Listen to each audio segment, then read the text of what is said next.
My name is Maddie. I'm 25 years old and I just gave birth to a beautiful baby girl.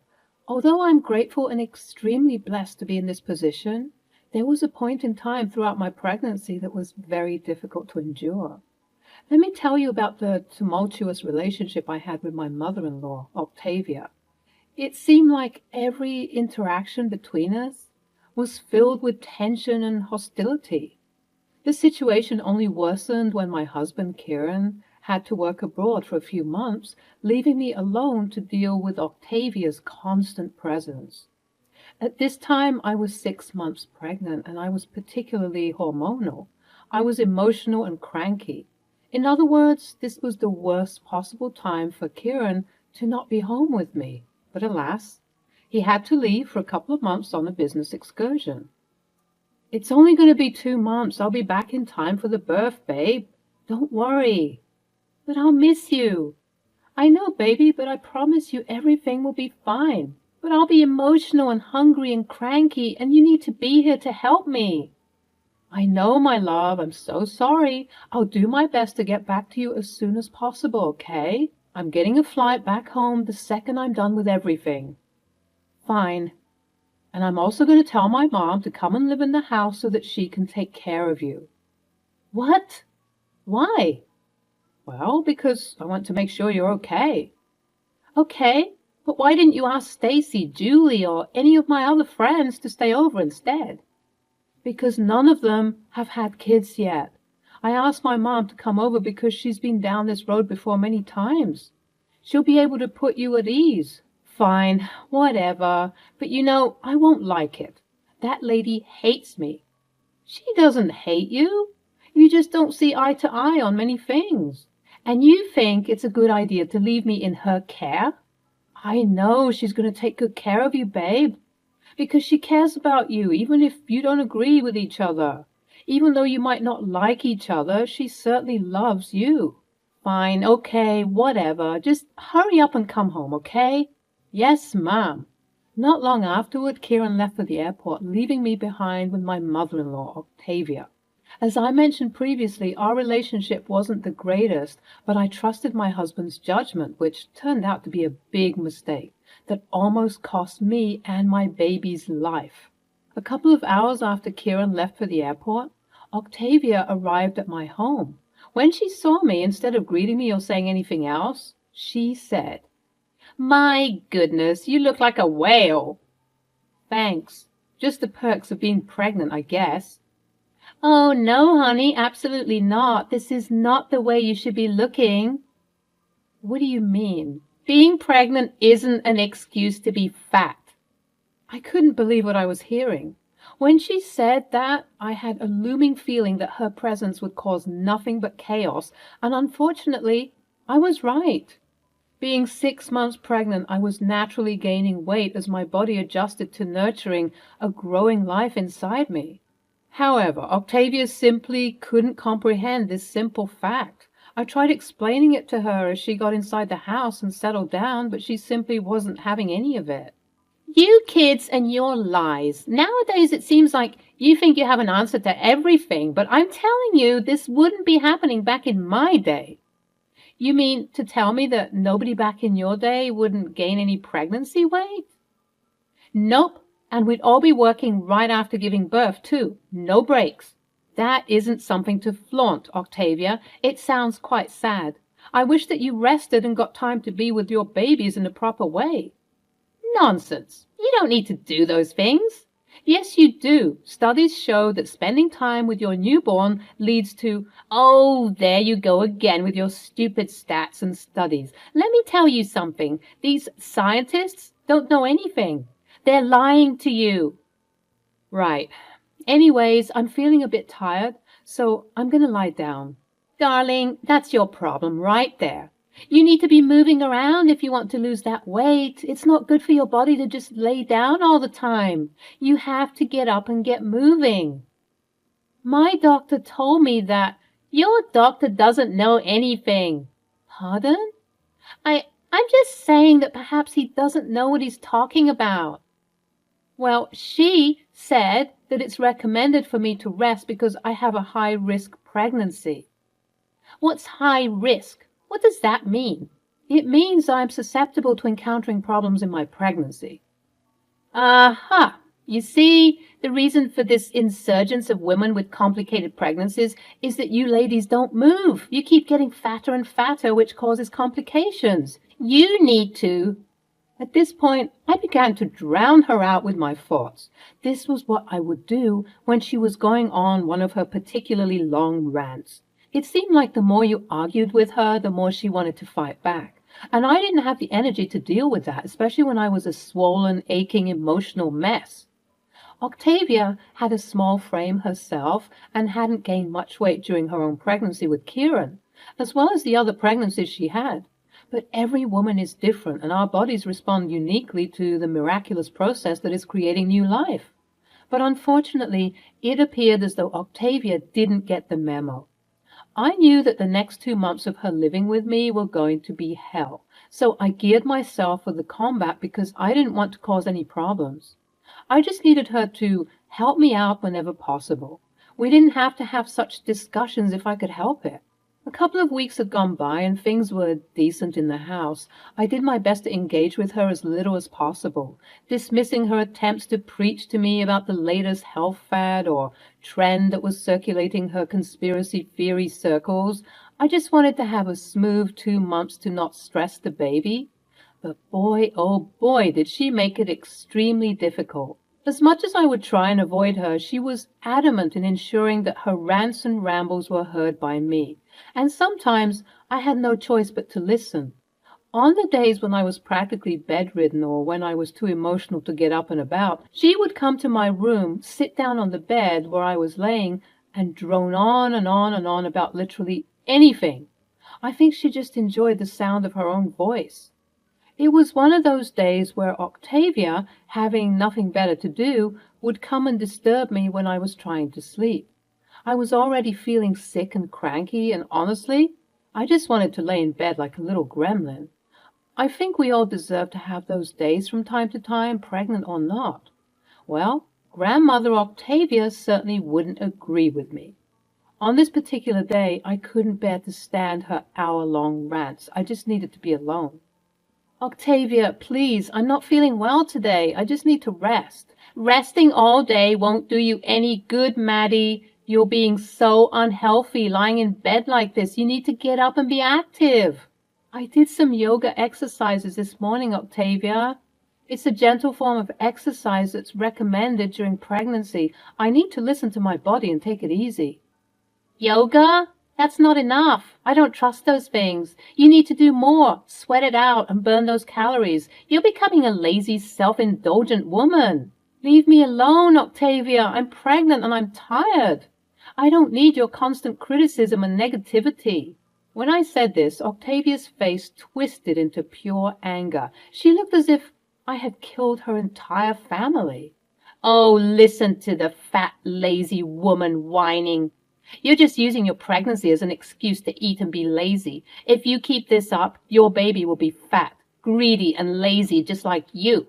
I was so shocked. I couldn't believe that she said that to me. Imagine telling a woman in my state something so horrible as this. I began to sob, wondering why she was always so cruel and menacing. How can you say such horrible things to me?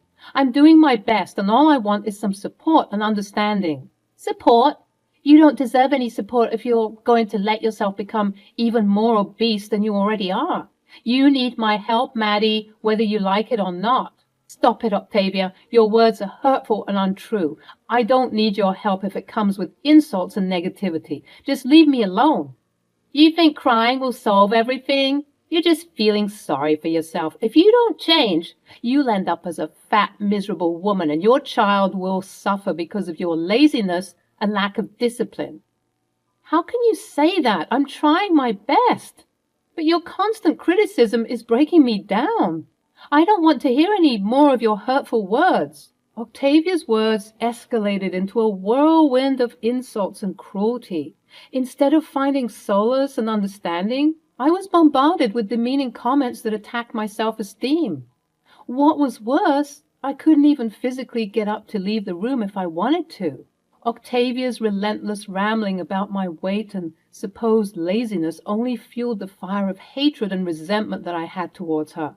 But on this particular day, I was left feeling even more defeated and vulnerable. I was worried for my baby. I didn't want to subject her to stress, especially with something so stupid as this. I began to severely miss Kieran. I longed for his support and acceptance during this transformative period of my life. But Octavia continued to belittle and degrade me, making me feel so terrible.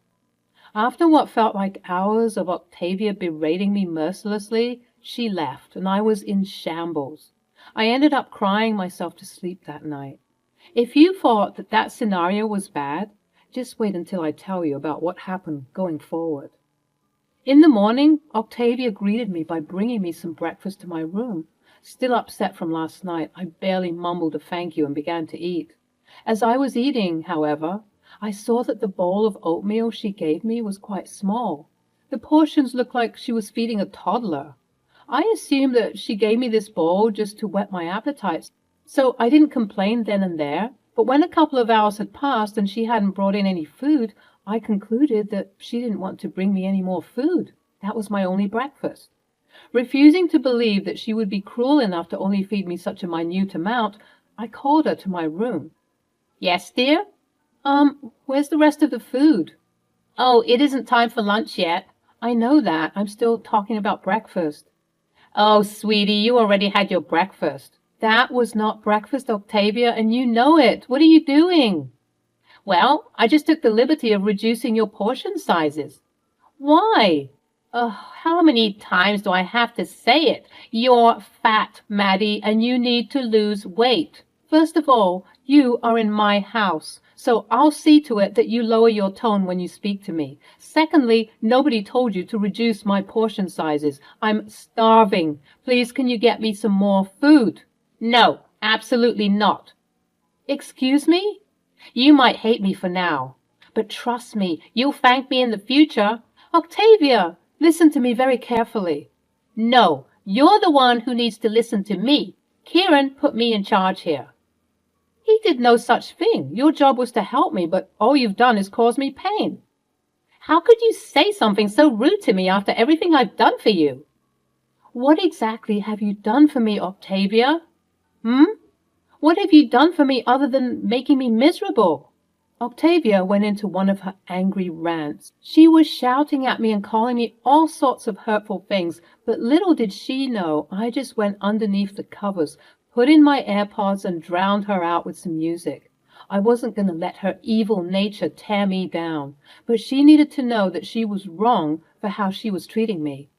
After 5 minutes or so, she yanked the blankets to reveal me not listening to her, and this sent her into an even deeper rage-fueled rant about how I'm spoiled and that I have no respect for her, which was very true.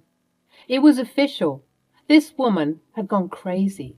Octavia's controlling behavior reached a new level of absurdity.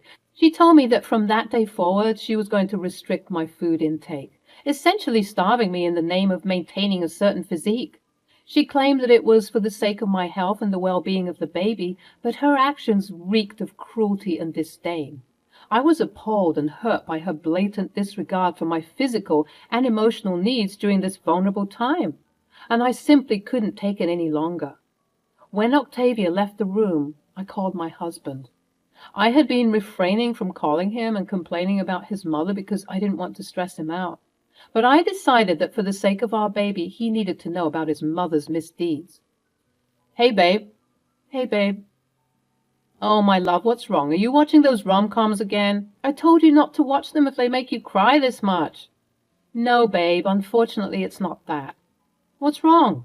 It's your mother. I have to tell you what she's been doing. I went into great detail telling Kieran about how awful Octavia was to me, and with each sniffle and sob, I could feel him getting angrier and angrier. I just feel so unsupported, and I just miss you so much. I wish you were here because you're the only one who knows how to make me feel better. Baby, I'm so sorry I left you with her. Damn. I regret everything. I'm coming home. What? You heard me. I can't leave you alone with her, and I need to give her a piece of my mind. Babe, you've only been there for about a month. If you'd had told me everything that went down from the day I left, I would have told them to turn the plane around. Kieran, I'm so sorry. Sorry for what? There's nothing you need to apologize for. If anything, I'm sorry. I should have done what you said and gotten one of your friends to stay with you. I'm coming home, babe, okay? You just hang in tight until I get home. I love you, and please do everything you can to eat. Order in if you need to. Okay, love you too. And with that, my loving husband was on his way home to me. I was elated, but I was mostly relieved to know that I wouldn't have to live with that woman any longer. I tried my best to avoid talking to Octavia when she attempted to try her lengthy and boring conversations, but I would always pretend I was fast asleep. When she went to run errands, I got up and managed to prepare a meal for myself. I was so glad that things were looking up for me and my baby, and that we'd no longer be stressed out by the evil Octavia. The next day, Kieran arrived home, and I greeted him at the door. Where is she? She's in the kitchen. Kieran, what are you doing at home so soon? Why have you been treating my wife like this? What's wrong with you, Ma? She's pregnant. What are you talking about? You know exactly what I'm talking about. Maddie told me how you've been abusing her for the past month. Well, I haven't been abusing her, as she's trying to insinuate. I've just been giving her friendly advice. You calling me greedy, lazy, and all those other horrid things you said friendly advice? You're sick. How dare you speak to me that way? Kieran, you're going to let her speak to me that way? Yep. She's carrying my child. She's entitled to whatever she wants, whenever she wants it, without so much as a sigh. I made a grave mistake in trusting her in your care. Get out. What? You heard me. Get out of my house. Since you want to be so toxic, even going as far as trying to starve my pregnant wife, you don't need to be here. You don't need to be anywhere near this family. When this baby is born, you're not going to be there. Kieran, how could you say those things to me? I would never speak to you that way. But you don't mind being evil and rude to my wife. I checked the security camera footage, Mom. You said some awful things, and for that, I can never forgive you. After Octavia was kicked out of the house, her reign of control and cruelty was finally put to an end. Kieran remained steadfast in his promise to shield me from Octavia's harmful presence. He recognized the importance of creating a safe and nurturing environment for our unborn children. With his unwavering support and protection, I felt a renewed sense of hope and strength. As the day of our baby's arrival approached, Octavia's desperation reached new heights. Ignoring our clear boundaries, she attempted to barge into the delivery room uninvited. But Kieran stood tall, fiercely defending our space and ensuring our peace of mind. He swiftly called security to remove her from the premises, allowing us to focus on the precious and transformative moments of welcoming our little girl into the world. Since their birth, Octavia has persistently tried to reach out to us, desperately tried to regain a foothold in our lives. However, we have chosen to maintain our distance, recognizing the harm she brings and prioritizing the well-being of our family. The joy and relief I felt as I held our healthy baby in my arms was immeasurable. I was overwhelmed with gratitude for Kieran, my pillar of strength and unwavering support. Together we created a loving and nurturing environment where our young family could flourish. As I looked into the innocent eyes of our baby girl, I vowed to protect her fiercely, just as Kieran had protected me. The toxicity that Octavia had imposed on our lives was now a distant memory, thank God, replaced by the joy and love that radiated within our home. With each passing day, we embraced the beauty of parenthood, cherishing the precious moments and celebrating the milestones of our little one's life. Our bond as a family grew stronger, and our home was filled with warmth, laughter, and endless possibilities. The journey had not been easy, but we had emerged stronger and more united. Octavia's presence served as a reminder of the strength we possessed, the love we shared, and the unbreakable bond that held us together. In the end, we chose to surround ourselves only with positivity, love, and those who truly uplifted us. Our focus remained on nurturing our child, creating a safe and nurturing environment, and embracing the joy and wonder that parenthood brought. I felt blessed to have Kieran by my side, supporting and protecting us through every twist and turn. Together, we embarked on this beautiful journey, ready to embrace all the adventures and joys that lay ahead.